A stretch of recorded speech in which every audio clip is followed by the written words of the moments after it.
దావీదుకు 10,000 అంటుంటే సౌలుకి ఏమంటారు? 1000 అంటారు. అప్పుడు దావీదు మీద సౌలుకి ఏం పెరిగింది?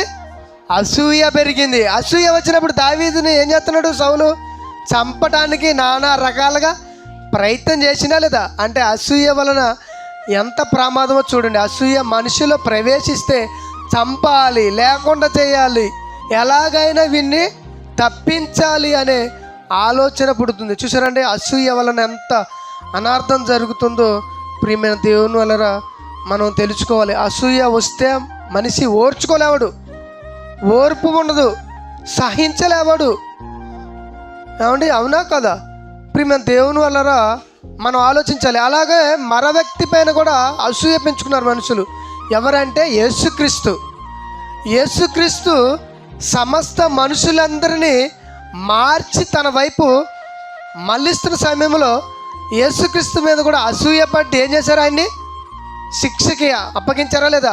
ఎన్ని సిలువ వేయండి, ఎన్ని ఎలాగైనా చంపండి అని యేసుక్రీస్తు మీద అసూయ పడ్డారా లేదా? అంటే అసూయ పట్టడం వల్ల ఏం జరుగుతుంది చూసారండి? మొదటి మానవుడి కానుంచి యేసుక్రీస్తు వచ్చేంత వరకు కూడా చంపడం గురించి ఆలోచిస్తున్నాం కదండి.